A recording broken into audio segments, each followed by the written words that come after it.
Hey guys, Dr. Carmen Bryant here with NursingSchool911.net. In this video today, we're going to talk about hemodynamics. Okay, hemodynamics is not something, and my stepdog Riley's in the background laughing, don't mind her.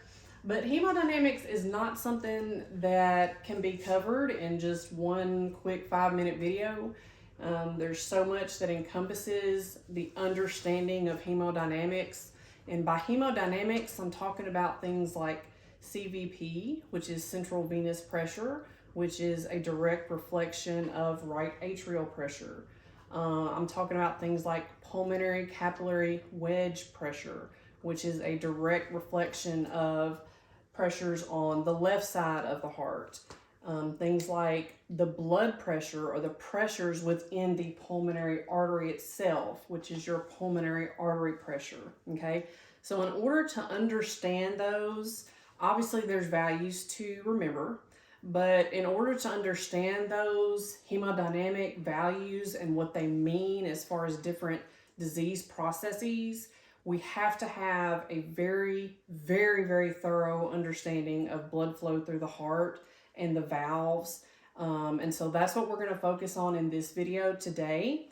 And so you can tell that I'm a nurse, not an artist. So this is my representation of the heart, okay? And so blood flow through the heart, it's fairly simple, but it's one of those things that you really, really have to know, like the back of your hand. Like you can just take your test paper if you're about to take a CV test or something and draw this diagram out on the back of your test paper and have this as a reference to go back and answer any questions that refer to the heart and pressures within the heart and different hemodynamics and disease processes.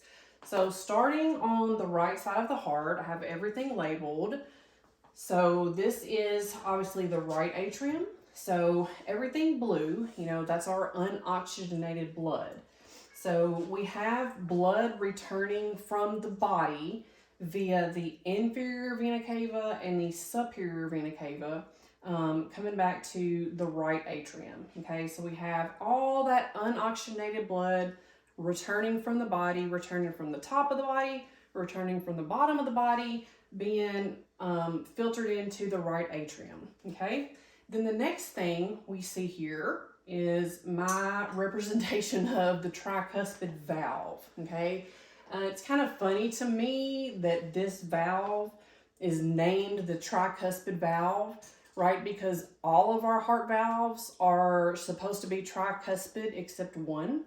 But anyway, so this is the tricuspid valve. So from the right atrium, blood just passively flows down into the right ventricle through the tricuspid valve during diastole. Okay, so blood is passively flowing from the atrium to the ventricles during diastole. And this is your tricuspid valve. So from the right atrium through the tricuspid valve down into the right ventricle.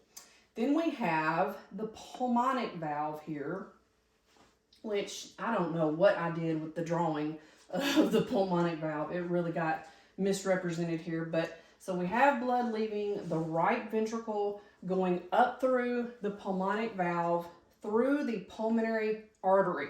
And so you'll notice that the blood in the pulmonary artery is unoxygenated.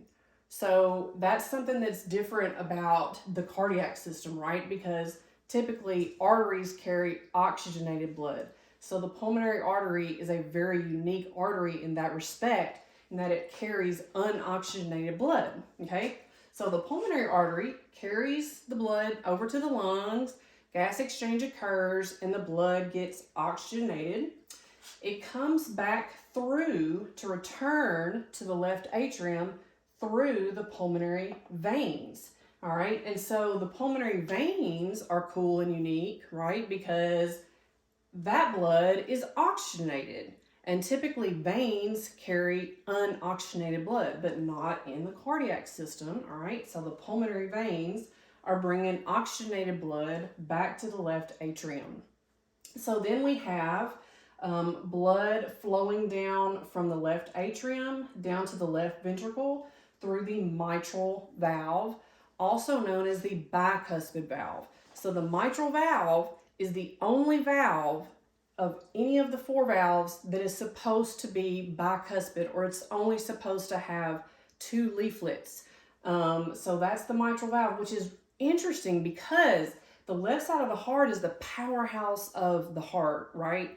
So the mitral valve and the aortic valve, which we'll talk about, are really those two valves that experience the most stress and cause the most diseases, mitral regurgitation, aortic stenosis.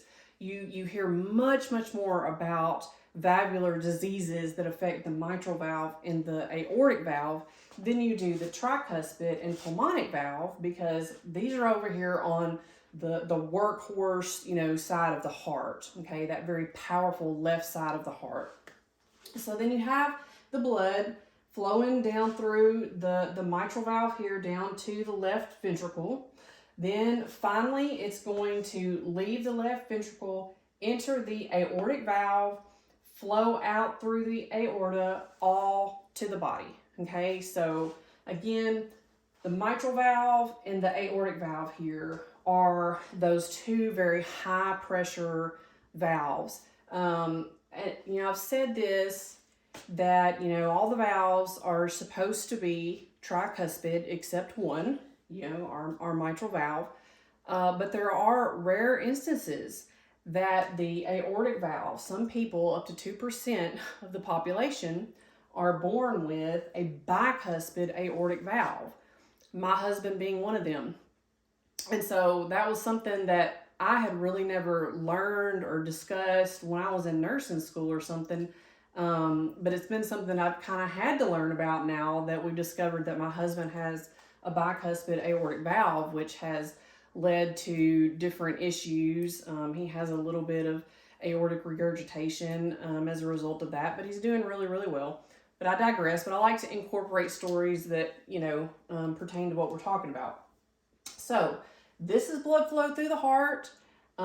This mnemonic down here is a way for you guys to remember the order of the valves, okay, from flowing from the right to the left side of the heart.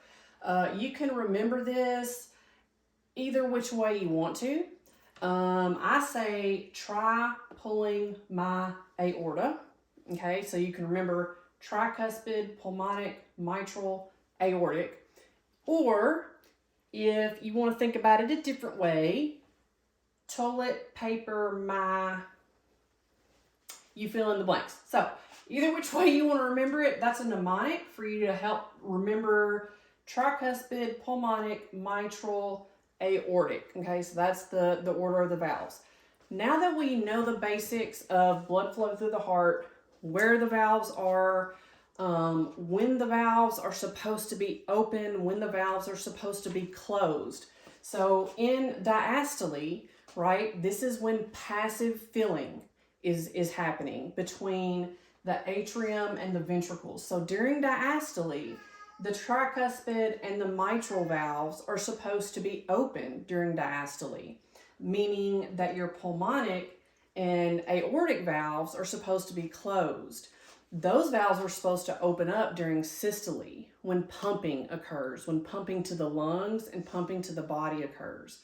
Okay, so we've also got to get that concept down and in your mind really well before we move on to things like CVP, wedge pressure or pulmonary capillary wedge pressure, pulmonary artery pressures. All these things are detected with pulmonary artery catheters. CVP is one of the ones that we actually can get from a central line, the distal port of your central line. So we'll get into more of talking about those values and what they represent in the next video. But for now, make sure you've got this down really well, and hopefully you guys can draw a better picture than me because I'm not an artist.